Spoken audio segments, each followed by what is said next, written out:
to lead the charge. This is A.J. Cruz, my friend and colleague, who is a terrific saxophonist and writes on a wide variety of topics, mostly to do with recent improvisatory practices and intersections between sound and philosophy.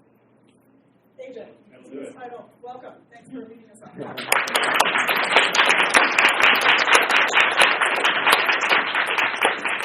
Thank you so much, y'all. Did we find that G that was happening? Yes? Okay, brilliant. All right, well, as sometimes happens when you have a prompt and a deadline, you write too much. So I ended up writing a little too much today and condensed a bunch of things. I think it mostly makes sense, but to keep myself on target, I'm going to mostly be reading my comments. And those of you who got here a little early, you walked into a slideshow from a tumblr called Things Called Jazz That Are Not Jazz. It's a lot of fun, or it's confusing, or it's maybe all of those things. And I want to thank George Lee for having put that on my radar again. Thank you very much. So I'll say I'm excited to kick off this year's Colloquium series with my talk today. I want to express my gratitude to the Department of Music here at Case Western Reserve University for employing me yet another year, and to thank Dr. Payton for the invitation to share some developing research. What follows, or at least the themes and some framing, is a bit of ongoing research called from a book project I'm working upon. That said, it's unfinished, and some issues I'll raise are yet unresolved. But that's the point. Quite a lot of what I'm sharing today handles issues of race, power, domination, and the like, and isn't always comfortable to think or talk about. And that's the point. For what it's worth, I identify as a cishet white man, descendant of settler colonists, working to better understand me and my discourse's relationship to the race, histories, and power relations we inhabit and reproduce every day. These have shaped my vocational and professional paths. My ideas presented here are developing, as is how I know how to talk about these topics, and I'm going to make mistakes. And I think, and I'm noticing that I'm shaking, I've been nervous for a long time, y'all. It's like I threw a big party and everybody came. Yeah, I'm going to make mistakes, and I think that's at least part of the point of doing this work anyway. That being said, thank you for the opportunity to share these ideas with you about music and communities I love, and I look forward to ongoing conversations. We're going to start with a music video. Oh, that's right. I'm a clicker. I'm an academic professional.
Okay. In the final chapter of T Storm Heter's recent book, The Sonic Gaze, Jazz, Whiteness, and Racialized Listening, philosopher and drummer brings a number of condemnations of whiteness from black existentialist philosophers to bear that are worth quoting at length. Among black philosophers of existence, the white problem is formulated as a problem of reality, knowledge, and value. Whiteness allows whites to invert reality, evade knowledge of themselves and others, and flee from moral responsibility for white violence. In Darkwater, Du Bois asks white readers, but what on earth is whiteness that one should so desire it? In Lewis Gordon's variation, the white problem is that there doesn't seem to be any salvation for whites in a racist world once racism is admitted to be oppressive. Fanon admonishes, let us have the courage to say it. It is the racist who creates the inferiorized. In all of these formations, whiteness is understood as death.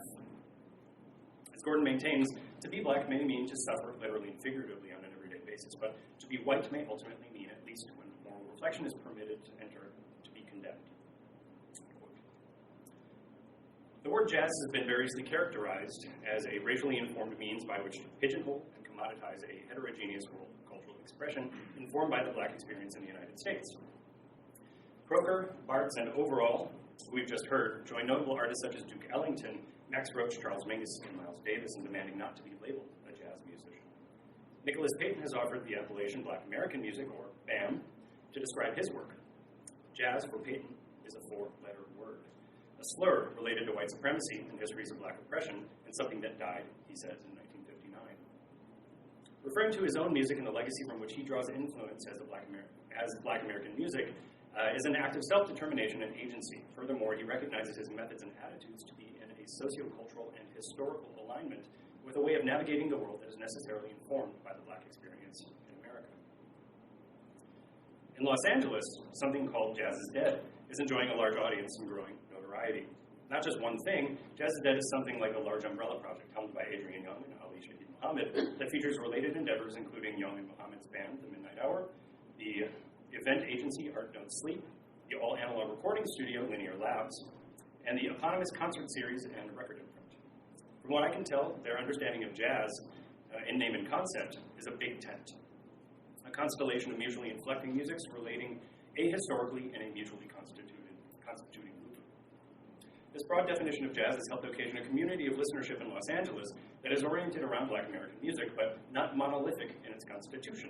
Rather, folks from many positions across fields of power as defined by their class, race, education, access, and exposures to music have been part of this community, coming together in a room on Los Angeles' Near East Side to enact a living, dancing archive of musical memory. And in a benevolent act of perfect timing for my talk today, I happened to be gracing the cover of Downbeat just this month. The overall claim of my talk today is that any framing for whatever jazz is that is conditioned by whiteness is dead. I'm interested in gaining a better vernacular for describing what that means, investigating examples, and moving toward recommendations for practical change. And it's worth noting that racialization is not the only field of power to be addressed in terms of historically conditioning dynamics of power and value in the jazz space, as gender and ethnicity, among others, also limit significance. However, I've chosen to limit my comments today to focus on racialization, and to that end, I'll be exploring Heter's concept of racialized listening as a schema that will frame short discussions about nostalgia, as well as the production of knowledge and value in the culture of institutional jazz pedagogy. So we'll start with a drawn-out prolegmenon, as if we haven't already had one. So, I haven't wanted to write about jazz. In fact, apart from an article that was published in the Journal of Jazz Studies in 2019, I haven't wanted to formally engage much with jazz studies in recent years, and don't get me wrong, I have been and continue to be invested personally and professionally in whatever jazz is, though I've been loath to identify as a jazz musician or even as a jazz scholar. I tell myself that I haven't been overwhelmingly attracted to much of the topics and methods of jazz studies, and this is likely to my own detriment.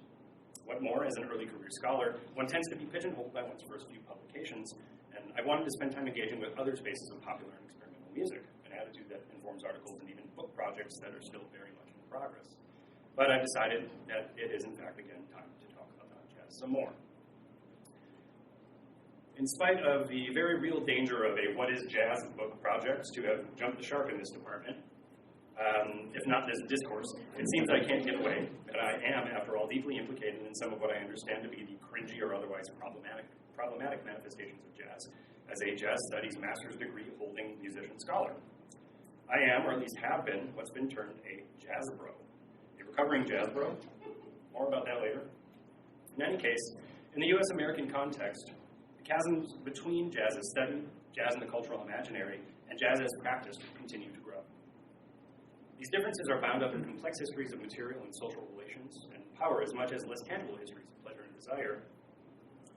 Much of the jazz studies that I'm aware of is characterized as white people, myself included, studying black music and assuming to create valuable specialized knowledge about black culture and the significance of that community's cultural production, often housed and reproduced in institutions gate-kept from those very communities. Furthermore, official histories of this heterogeneous and globalized music have often been penned by white critics for a white audience for whom the music has been assumed as for, naturalizing and invisibilizing white spectatorship. This is manifested in modes of categorization and commoditization, even in the genre named jazz, which many black musicians have historically refused and whose boundaries are never not contested. More and more, this sticks in my craw. Driving the point home when, in March of 2020, Matthew D. Morrison stood in this very room discussing his work on Stephen Foster and the legacy of blackface, he'd asked white musicologists who study black music to do some reflecting on who they thought they were in relationship to that work and its role in knowledge and value production in the academy. I felt that. Morrison's right. Who is this work for? What's it do? What is my relationship to it? Who does it invite? Who does it exclude? How can one's musicological work engage in reparative justice and coalition building?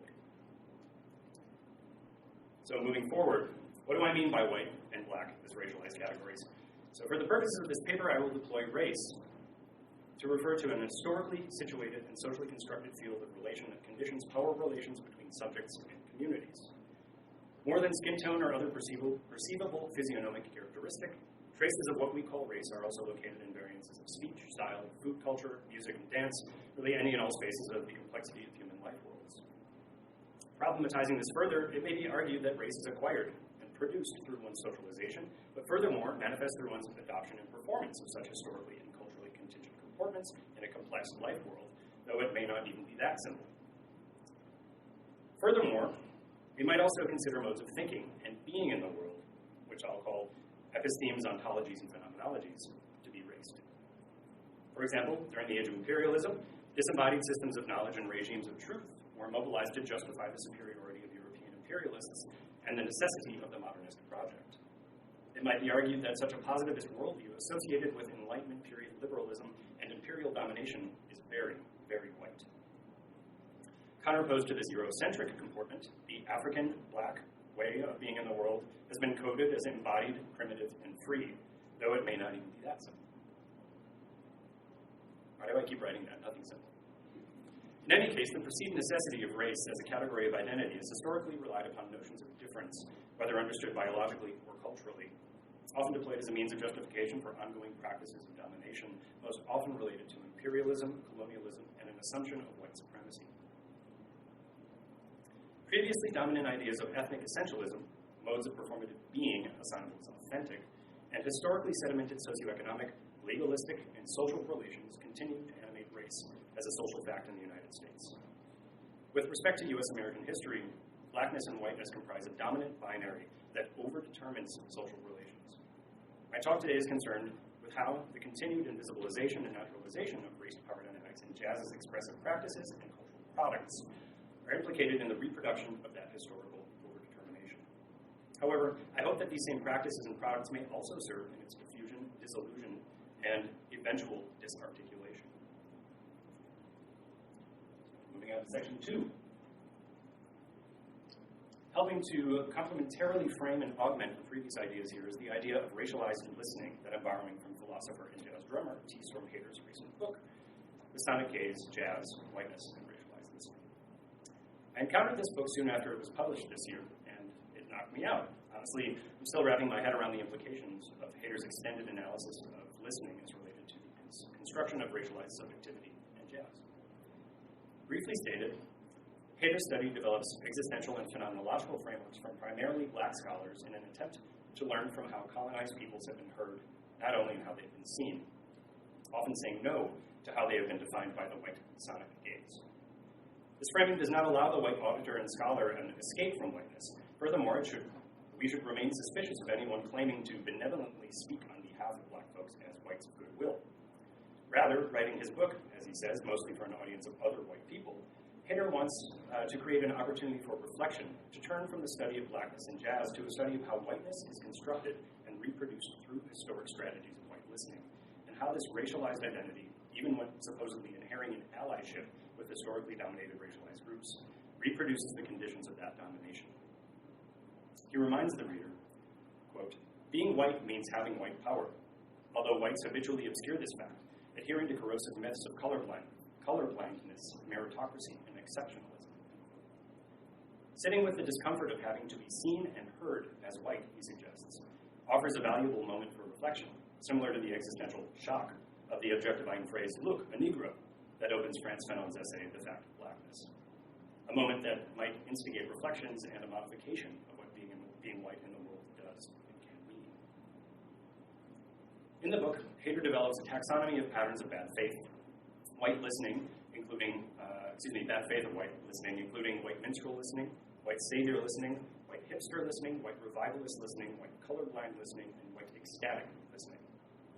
Bad faith here is in reference to an existential concept in the Sartrean sense, a flight from freedom, a means by which to lie to oneself, to evade the responsibility of discovering and understanding one's authentic self.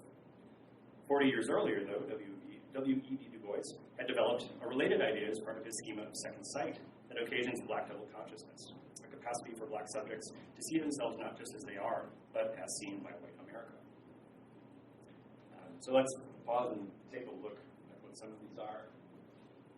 White minstrel listening, I'll read these aloud. So conflates actors with their roles, stereotypes black people, and places minstrel images and sounds assigned to blackness as components of white psychology. White savior listening is characterized by the attitudes of a white public fascinated but disturbed by jazz, praised white musicians for having tamed and cultivated the primitive raw material of jazz. Think of all white men became jazz. White hipster listening, that self-congratulating attitude, pleased for being beyond commercial jazz, fetishizing black and creole folk musicians, desiring contact with non-white others, leaving the killjoy roles of whiteness behind. That's Metro.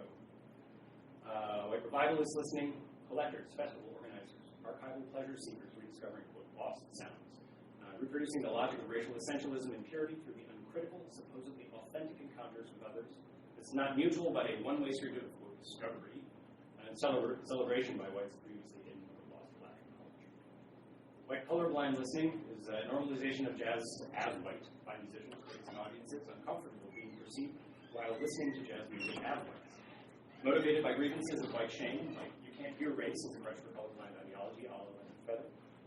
And finally, white ecstatic listening. This is similar to classical listening, something that codes black people in listening as noisy, fleshy, and embodied, while coding whites as disembodied intellectuals, able to transcend the flesh by closing their eyes and entering the trance. Implies a listening hierarchy, highbrow, lowbrow differentiations, the myth of absolute music. Heter notes that due to their dominant cultural majority, white Americans don't often experience this double consciousness, as they've had the privilege of gazing only outward at a world of others who are always already assumed to be for them. Confronting the white problem, Heter says, means addressing the irony that whites in America have formed white identities largely through stories, beliefs, and assumptions about others who they lump into categories of non-white people. As I've noted, this normalization functionally erases white power and domination through colorblindness, meritocracy, and exceptionalism, whether race or ethnic. Each of these listening patterns, he suggests, is implicit in a kind of bad faith whereupon white Americans have, from the plantation to the academy, quote, made race with their ears, often reproducing deleterious elements of racialized domination in the process. Whether understood as primitive and exotic, as it so often was in the first half of the 20th century, or later as cultivated and a model of democracy, jazz music has been defined and characterized by white critics, academics, and musicians in the recording industry, the cultural imaginary, and institutions for their own purposes. Responding to this normalized kind of academic knowledge production in 1994's Black Noise, rap music and contemporary culture in America, Trisha Rose reminds us to be suspicious of the limitations of theorists who reduce black cultural signs and codes to the, quote, white voyeuristic pleasure of black cultural imagery, I fudged a quote. I'm going to say that one again. Quote, white voyeuristic pleasure of black cultural imagery, end quote. This is just what Heter suggests much of jazz studies has been doing through its racialized sonic gaze. The relatively recent discovery of whiteness as an historically constructed and contingent racial category in music study, not an assumed natural or neutral racialized status, necessitates means by which we might understand its historical production and reproduction in relationship to perceived others. This is particularly important if we want to better understand how we got here, how to engage in reparative justice, and what to do next. Relatable to Matthew D. Morrison's insights that inform his framing of black sound, more about that later, Heter suggests that the production and performance of whiteness is bound up with performances of blackness, with both dependent upon the construction and maintenance of the perceived other as means of identification and differentiation. My professor, Dr. Friedrich Wolfers at NYU, a Nietzsche scholar, would have called this a chiasmic unity, a kind of paradoxical unity of opposites, favoring neither negation nor affirmation, because as a medium that permits yes and no to interpenetrate, it affirms them both equally, leaving affirmation affirmed precisely to the degree that negation is. I got that out of my old notes from a decade ago. If that's confusing, you're doing it right. There's no resolution to this quandary here, though it may be helpful in allowing us to locate the relationship and perhaps stop pretending that whiteness is neutral and recognize its implication in the reproduction of racialized domination in this space of cultural expression, marked by ideas of either pleasure and desire as much as resistance and refusal. Institutional reactions to racism are often characterized by ostensibly well-intentioned means by which to fix past mistakes and work collaboratively across racial lines through DEI efforts and ideologies of inclusion. However, these moves often reproduce racism against historically racialized people in the long run. What may be more effective is the difficult work of rethinking what the Academy is for, what our historically racist modes of musical value bear within them, and how we might think, work, listen, and be otherwise. Without that work and discomfort, we will simply be able to return listeners who listen with white bad faith to a happy place where they can just listen to jazz archives in peace and treat colonialism as a thing of the past, no nostalgia for empire. That's relevant to something that happened yesterday. What's necessary instead are means by which to engage with reparative justice, disarticulate this racial binary, and rethink race and power in local spaces of relation as much as in larger systems. So, to start, I turn to a few examples of nostalgia and its relationship to the erasure and invisibilization of race domination in histories of jazz past and present that may perpetuate colorblind politics and the uncritical reproduction of the violence associated with said histories. You're supposed to stop.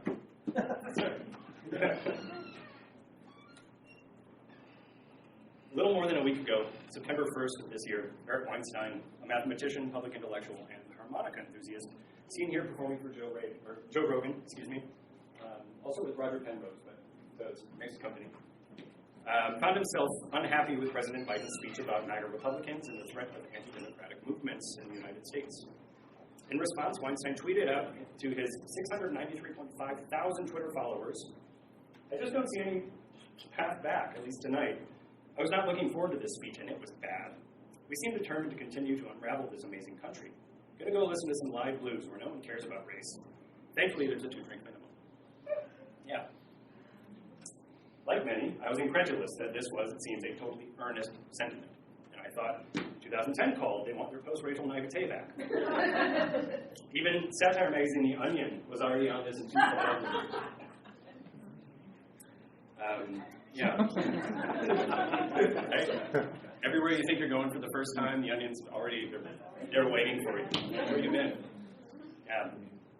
Of course, Weinstein was summarily roasted by folks attempting to explain to him how the blues is, in fact, deeply informed by racialization. At the time of this reporting, this thread remains unresolved. Another recent example of colorblindness related to musical strategies in the internet world is Tariq, the kid who loves corn. Y'all know? Yeah. Cool. You will. With nearly 2.5 million views on YouTube since its release in early August this year, Tariq's love of corn was quickly set to music by the Songify This crew, famous previously for the auto-tune the news thing, among others.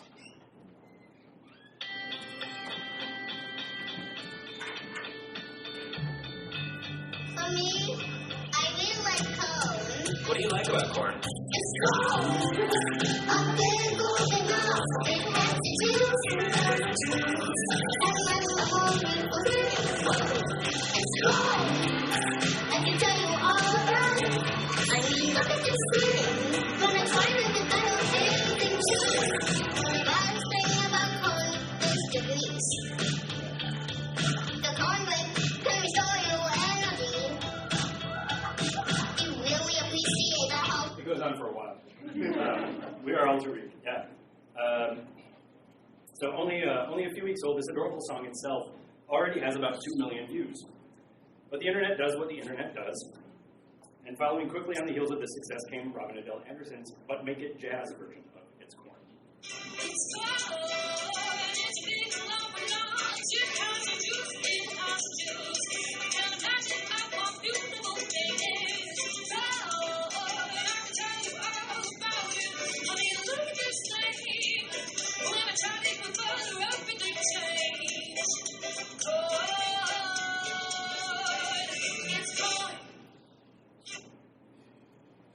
Now, calling this jazz feels cringe and makes me want to roll my eyes and say uncharitable things. However, it'd be unfair to throw Anderson under the bus here. She's a lovely person, a successful internet influencer and solo performer, and is affiliated with Postmodern Jukebox, a popular touring and recording nostalgia act that versions contemporary popular songs in older, often jazz styles. This is an economy, and it has an audience, one in which I too am implicated. As you can see in this video, taken by a crew member and posted to Instagram during a tour date with Postmodern Jukebox in Dubuque, Iowa, in February of 2019, wherein I'm performing a jazz arrangement of George Michael's Careless Whisper with Robin.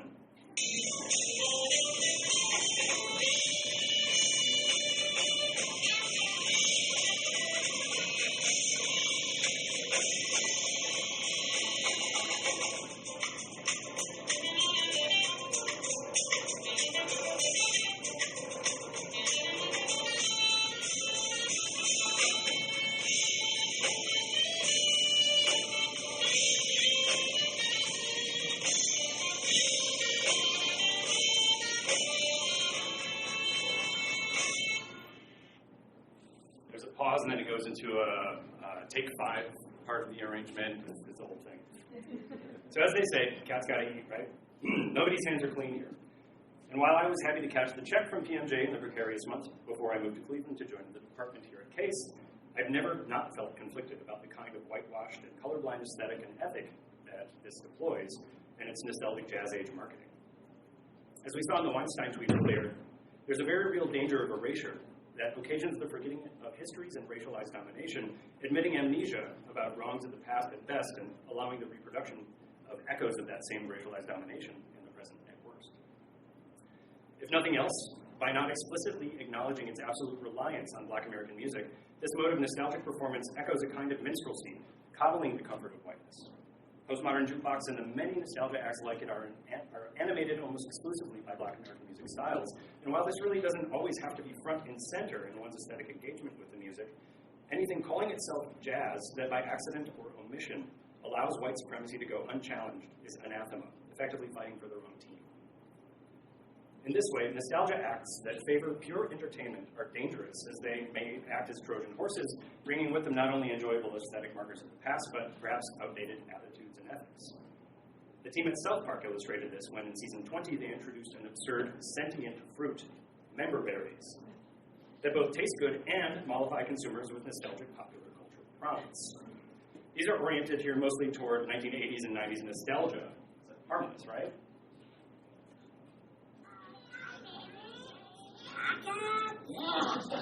Remember Alex? Remember Ghostbusters? Remember Slimy? Felt so good.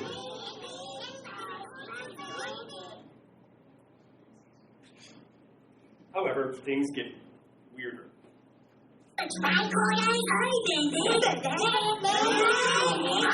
Remember Bionic Man? Oh, I remember. I love Bionic Man. Remember Chewbacca again? I love to remember Chewbacca. Remember when there weren't so many Mexicans? Oh, I remember. What? Yeah, remember when marriage was just between a man and a woman? I remember. Yeah, I remember that. Wait. Remember feeling safe and a no ices in the radio? Oh, I remember. What the f***'s going on with these member berries? They get a lot done in a very short period of time. It's great. My point here is not that any of these folks at PMJ, etc., are intentionally engaging with erasure. Yeah, there's a kid on the toilet. I'm an academic professional. All right. My point is not that any of these folks in PMJ, etc., are intentionally engaging with erasure or courting xenophobia and racism, but by intentionally presenting deeply historically racist strategies and aesthetics of music production devoid of that context, listeners are invited to engage with elements of what Heter might call white minstrel, hipster, revivalist, and colorblind listening practices that allow a culture of forgetting and fabulation. All right. Part 4. I now turn to a discussion of value. Here I'll investigate a few facets of specialized knowledge as a kind of cultural capital. Consider the thingification, using Jazzbro meme culture as a point of entry to formalism and the slipperiness of online interface interaction. To get started, let's check out a tune that's ubiquitous in jazz education, and I'll play it for you. I had to work this in somehow, right?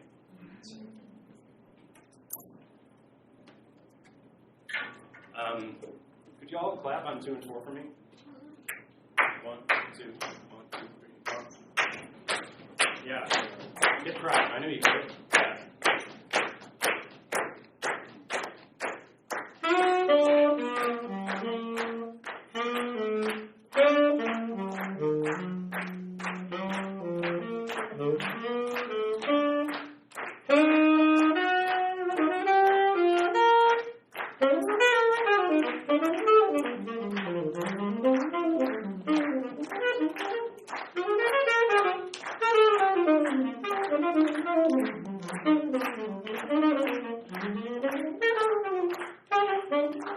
Let's slow down.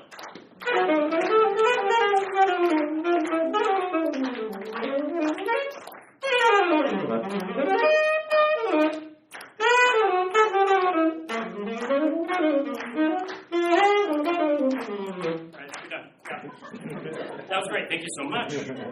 Friends don't let friends. Clap on 1 and 3. Okay. So that was a bit of me navigating John Coltrane's composition Giant Steps. I played the melody, mostly the first chorus of Coltrane's recorded solo from 1960, and a few choruses of my own, just one actually. So as a student of the tenor saxophone and jazz music, I learned this tune and transcribed and analyzed Coltrane's solo as an important text. The eponymous track of John Coltrane's 1960 album, Giant Steps, was a manifestation of his boundary-pushing play with tonality, improvisation, and saxophone technique. Basically, it's a fast-moving tune that cycles through 3 tonal centers equidistantly, a major third apart, with some pseudo-functional movement concatenations that ascend by a minor third, fall a perfect fifth, topped off with some tonicizing 2-5-1 patterns. It was revolutionary at the time, and its harmonic novelty was challenging to say the least. Pianist Tommy Flanagan famously flubbed his recorded solo on the date because he'd been practicing it so much more slowly, not believing it could possibly be that fast, and he hadn't developed the strategies Coltrane had to navigate the composition's peculiarities, namely deploying pentatonic patterns that allowed him not to get too in the weeds in any one key center or to get stuck in cliches. Building on and including some of the logic of bebop, this virtuosic improvisational strategy was a combination of musical cells and formal patterns that might serve as improvisational fodder, conditioning one's muscle memory and musical imagination. Okay, understood this way, there's quite a lot that a patient student might analyze in terms of formalist structural thinking, and boy, have they. During his lifetime, Coltrane himself reharmonized standards such as Body and Soul and How High the Moon with the logic of his own train changes, like those heard in Giant Steps. Writing contrafacts, versioning, improvising, remixing, these are all part of the Afrological experimental musical tradition. And as a practice of remixing, improvising, flexing, just playing, really, students of Coltrane's compositional and improvisational strategies then and now have enjoyed deploying train changes in just about any place one might imagine. Recent trends in internet culture show us how this is accelerated and changed in meme space, demonstrating not only humor and love bordering on obsession, but also the baked-in assumptions, elisions, and biases of the supposedly post-racial logic of institutional jazz pedagogy. David Icke noted in 2010, college programs have replaced the proverbial street as a primary training grounds for young jazz musicians, and also replaced nightclubs as the primary professional homes of hundreds of jazz performers and composers, end quote. Thus, we can assume that attitudes and practices normalized in educational spaces inform the greater musical, material, and less tangible imaginaries and political economies of the artistic practice. I speak particularly of a focus on formalism, virtuosity and technique, and an orientation toward licks as objects, and the uncritical assumption that revered jazz musicians thought the very same way contemporary students do and experience similar lives. And this will be just a moment.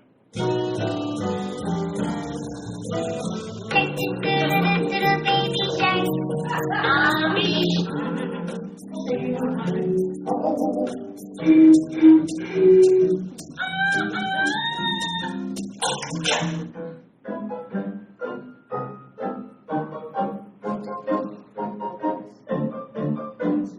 Let me see what spring is like on Jupiter and Mars. She was looking kind of dumb with her finger in her thighs. You see, mirror, mirror, my soul. She lays in the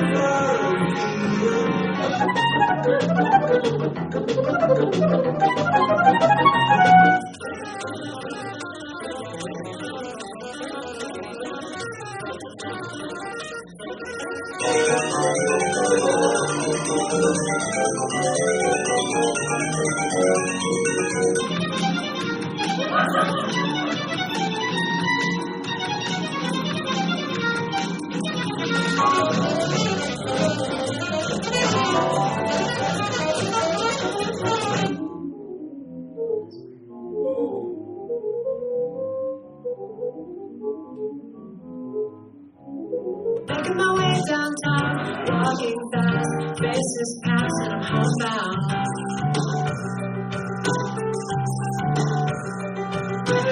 Yeah, okay. So, and it goes on for a while, you know. So this is a good room for this too, right? Yeah. So who's making and watching these deep formal analyses and memes? Jazz bros. A term for today's young jazz aficionado. In 2013, Nate Chinen wrote a short piece for Jazz Times describing the jazz bro as a self-styled jazz aficionado, overwhelmingly male and usually a musician in training himself, who expresses a handful of determinative social behaviors. Among these are a migratory pattern from the practice room, where they often nest alone, to the jazz club, where they travel in packs, etc. The demographics of the average jazz bro described here with regard to gender and race matches the data for the average jazz degree holder, as evidenced by the integrated post-secondary education system's numbers from 2017. As we can see, the conditions determining who can afford to go to college for jazz in terms of sunken investment and outcomes leading to risky career opportunities favor an overwhelmingly white and male community. Now, I'm certainly not anti-meme. I like memes. I think you can tell a lot about trending structures of feeling by the meme state. What more, like improvisation, memes are playful with form, overflowing with signification, and depend on one's familiarity with the space of intertextual meaning to get it. In short, I argue that the logic of hyper-signifying social media space is epiphenomenal of greater institutional culture that may unintentionally work against efforts of against anti-racist action and decolonization. In the next few minutes, I'll locate and quickly address just a few of these. Issues include a post-racial colorblind pedagogy, often coupled with an institutional idea of music as a formal object, autonomous of the social structures in which it was originally created, as well as uncritical engagement with black sound and digital blackface, both normalized modes of minstrelsy. All right. In his 2014 book, School for Cool, The Academic Jazz Program and the Paradox of Institutionalized Creativity, Eitan Wolf reminds us that jazz's entrance into academia has taken place in tandem with the increased representations of white, middle, and upper-middle class players in the jazz world. Against the backdrop of contentious American racial politics, white educators may be reluctant to introduce the history of exclusion, segregation, and bigotry that have been an integral part of jazz's own history. In an effort to move beyond histories of inequity, colorblind, and post-racial pedagogy incentivizes students, especially white students, from engaging in conversations about race, leaving the real material inequities unaddressed and unchanged.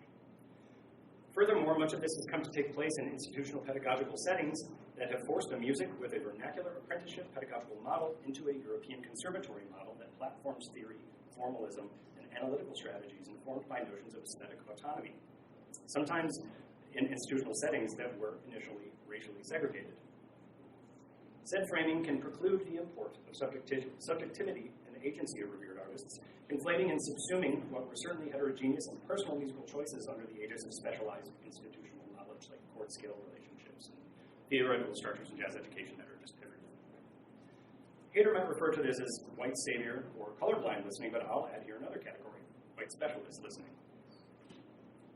Of this, Will suggests educator strategies of formalist interpretation strengthen the link between the school's expert knowledge and the legendary past masters. For example, by demonstrating the theoretical perfection of an exemplar solo, educators deify and further validate the past masters, and consequently this deification increased the master's role as authorizing agent for the school's institutionalized terminology, when it is demonstrated time and time again in class that the masters had thought all along in the terms of this terminology in the course of their playing. The student of formalist institutional thinking is authorized to imagine that they are inhabiting the mind of the master, that the musician being studied thought just as they are being taught to think. Instead of considering improvisation as a socially and historically situated cultural expression of personal agency, the student is authorized to believe that exemplary musicians of the past were, to characterize a bit, engaged in solving creative math problems and were worried about chord scale relations and shedding, just like themselves. These are from an Instagram page called Jazz Memes.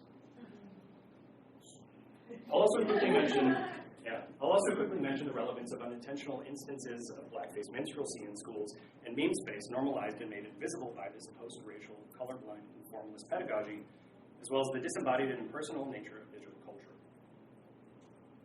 Understood as a sonorous analog to blackface minstrelsy, black sound is an object of study as well as a methodology introduced by Matthew D. Morrison that demonstrates how the construction of race sound comprises American popular music, most often to the benefit of non-black artists and at the expense of the black artists and communities whose ingenuity is appropriated. An uncritical performer can engage... Oh, man. Thanks for the heads up. Here we go. Thanks again. An uncritical performer can engage in the performance of raced modes of musical production while not having to inhabit the marginalized space of racialized power structures. This allows the non-black subject to put on blackness, not with burnt cork, but with musical gestures and vocabulary. Seeking to learn from and sound like black master musicians is, of course, not a bad thing. However, in this case, the admiration and performance of black sound, if not informed by critical engagement with the history of black music in America, does not immediately translate into a conscious alignment with anti-racist practice. Finally, in the digital space of social media and meme space, the potentially negative implications of all of this logic can be obfuscated in the encoding and decoding occurring between ambiguously related meaningful structures. This results in a form of blackface minstrelsy that is a mimetic sort of critical fabulation, working to ventriloquize blackness as social media's logic of disengaged engagement allows for the mediation or obfuscation of the identity of the author. The impersonal nature of meme space permits the immediate exigencies of still present racialized power structures to be seemingly neutralized with issues of race loss and the disembodied activity of interface interaction. Memes allow for a substitution or erasure of the, quote, real thing with a stylized version or interloper that, in the case of jazz memes, allows the replacement of the actual artist's intent, personal symbolic world, and social exigencies with a whitened version that reflects the values of contemporary economies and performances of blackness in the supposedly post-racial, colorblind culture at large. Okay, getting to that conclusion slide. So there's still a lot more to talk about, but I'm going to attempt a kind of conclusion here. South African philosopher Maboga More suggests jazz's only telos is to discover, create, and attempt to define what it means to be human. In this sense, jazz is an existential art. If such a telos can indeed be assumed in the concept and practice of whatever jazz is, it may be also oriented toward the dissolution of this overdetermining racialized boundary that's characterized my talk today. An obvious point of irony or self-referential incoherence in much of what I've been presenting today is the deployment of Eurocentric modes of inquiry to locate the trace of Eurocentric world building in the long-term goal of decentering it. Is this helpful in the long term? I hope the point of doing this is not to shore up the boundaries of racialization, but to be able to see them, to begin to recognize that Eurocentric white mode of inquiry is just one mode of knowledge production among many possible modes, to ethnicize whiteness, and to divest from its previously invisibilized notions of universality, neutrality, and objectivity, to give away cultural and symbolic capital stockpiled and hoarded through centuries of violent guarded privilege. Not addressed today have been other issues of identity politics that are present in this space, gender and ethnicity being perhaps the most looming, and I'm inspired by the work of Sherry Tucker and Tracy McMullen, who, among others, have and continue to trace the lack of representation of women and non-binary contributors to the jazz space in terms of historiography and theory as well as praxis. Moreover, the Berkeley Institute of Jazz and Gender Justice, helmed by celebrated drummer Terry Lynn Carrington, the Women in Jazz organization led by saxophonist Roxy Koss, and the This Is a Movement organization, all seek to create an equitable music industry through an intersectional feminist provocation. I admire this work, and I hope in a small way to contribute to it. Furthermore, this world of musical expression is transnational and creolizing, engaged from the beginning in synthesizing modes of being and feeling from the received rubble of post-coloniality and globalized cultural flows. Ongoing interventions informed by these cultural and material realities will, I hope, continue the disarticulation of the overdetermining racialized binary of black and white in the U.S. American social relations toward growing respect and identification with regard to the polyphonic play of identity. So I want to end now with some big ideas to chew on as we look forward rather than backward, addressing the need to respond to the ever-changing reality of music, addressing the need to respond to the ever-changing reality of music as complex expression of race and cultural identities. George Lewis points beyond pluralism in a short essay he has called The Situation of Creole. Speaking to develop modes of music that might transcend received category definition, he locates in the fungibility of new musical forms a mode of creolization that annihilates previous appeals to universalities, monolingualism, and purity. He calls for new musics and modes of thinking that exceed the limiting logics of remixing and postmodern pastiche as much as the mollification of institutional pluralism. Rather than only making space for perceived others, such a creolization, he thinks, would work to refuse inherited politics of purity and to delexicalize the foreign as other. Another resonant idea can be found in Elizabeth Gould's work that develops Donna Haraway's idea of companionable species to a similar end, one that rejects the discourse of inclusion of the other that often works through the inscribed dominant power structures. Rather, if we relinquish our collective obsession with a pervasive discourse of inclusion that relies on bringing others to the profession as it currently exists, to the extant conversation table, as it were, we might instead work to create spaces in which to co-create together a contingent, dynamic table of potentialities. And finally, framing the urgency for coalitional interventions to address similar race relations in cultural and institutional spaces, perhaps even more honestly, Jack Halberstam is worth quoting at length in his introduction to Stefano Harney and Fred Moten's book, The Undercommons, Fugitive Planning in Black Study. The mission, then, for the denizens of the Undercommons is to recognize that when you seek to make things better, you're not just doing it for the other, you must also be doing it for yourself. While men may think they're being sensitive by turning to feminism, while white people may think they're being right on by opposing racism, no one will really be able to embrace the mission of tearing this shit down until they realize that the structures they oppose are not only bad for some of us, they're bad for all of us. Gender hierarchies are bad for men as well as women, and they're really bad for the rest of us. Racial hierarchies are not rational or ordered, they are chaotic and nonsensical, and must be opposed by precisely all those who benefit in any way from them. Or as Moten puts it, the coalition emerges out of your recognition that it's fucked up for you in the same way that we've already recognized that it's fucked up for us. I don't need your help. I just need you to recognize that this shit is killing you too. However, much more softly, you stupid motherfucker, you know? So in closing, I'll say that if jazz, understood by the race formulation I discussed, is dead, good riddance. And I thank you for your attention. Let's talk about it.